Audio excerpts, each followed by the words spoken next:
Good morning, Springton Lake. I'm Lasia. And I'm Abby with your morning announcements. Today is Thursday, May 2nd. Today is day 6. Please rise for the Pledge of Allegiance. I pledge allegiance to the flag of the United States of America and to the republic for which it stands, one nation, under God, indivisible, with liberty and justice for all. The Multicultural Club has the following announcement to celebrate Asian American and Pacific Islander Heritage Month. Morning, Spartans! This is Multicultural Club here to present Asian American and Pacific Islanders Heritage Month. Asian American and Pacific Islander Heritage Month is celebrated in May. Throughout the month, the Multicultural Club will recognize Asian Americans and Pacific Islander Americans who have uniquely contributed to and influenced the United States history, culture, and achievements. Let's learn more about Asian American Pacific Heritage Month. Asian American itself is such a recent invention as a label, as a category of identity. It's only about 60 some years old, and it's always been in flux, even from the very beginning. So who counts as Asian Pacific American? That has evolved over time. To understand the origins of Asian American, Native Hawaiian, Pacific Islander Heritage Month, as it's called now, we really have to backtrack all the way to the 1970s. The 1970s is this really exciting moment when Asian Americans and Pacific Islanders, for the very first time, play an active role in shaping policy. The two key factors for understanding how the Asian American 1970s came about was really the Black Freedom Movement. That is the dedicated insistence of Black Americans for racial justice that really had this incredible momentum through the middle of the 20th century. The second factor is actually what's called the Asian American Movement. This was a grassroots nationwide political mobilization of people of different communities and backgrounds. At the time, mostly Japanese Americans, Chinese Americans, and Filipino Americans. The Asian American movement had two big inspirations. One was Black Power, and the other one was the anti-war movement. That is the kind of groundswell of opposition to the United States military interventions in Southeast Asia. A lot of young people are really at the forefront of that. Students, for instance, at San Francisco State Strike in 1967, 1968, they pushed their administration to establish the nation's first school of ethnic studies. Because of the Black Freedom Movement, the Civil Rights Movement, affirmative action, there's a small but growing number of Asian American and Pacific Islander employees of the federal government.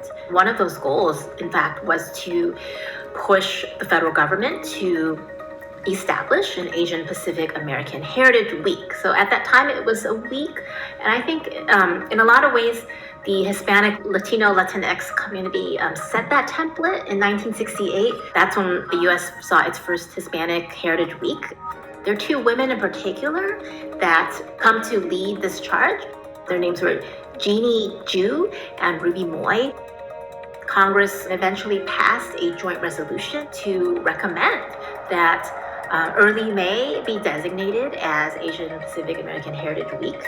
Frank Horton, that Ruby Moy worked with, was one of the principal co-sponsors, as were Asian American members of Congress, Senator Daniel Inouye, Senator Spark Matsunaga, Representative Norman Mineta.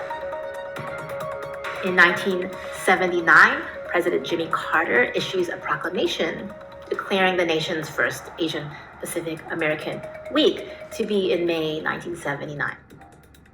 May was chosen because it marked the anniversaries of two important events. The first was the very first time a Japanese immigrant arrived and set foot in the United States as far back as 1843. In 1869, the Transcontinental Railroad was completed in the month of May, and Chinese workers built most of the western portion of the Transcontinental Railroad. By the early 1990s, the first president, George Bush, expanded a week into a month. In the support of Jeannie Ju and Ruby Moy, we established Asian Pacific American Heritage Week. And now I'm proud to take one more step and proclaim this May to be the first Asian Pacific American Heritage Month. But that really suggests the growing political influence and power of Asian American and Pacific Islander groups. Donuts and Divas will meet this Friday, May 3rd at 7:20 a.m. in room DO2. Donuts and juice will be served, and all students and staff are welcome to attend. Intramural wiffle ball starts today after school. If you are registered for intramural wiffle ball, please meet Mr. Norris in the gym after second wave is called. No intramural participants should be in the gym before second wave. Please make sure you have sneakers and a comfortable clothes. Only students registered can participate. It's time again for the annual Springton Lake Art Show. Come next Monday night, May 6th, for an evening of the arts. Not only you can view the annual Springton Lake Art Show from 6 to 8, but you can also attend the 7th and 8th grade chorus concert.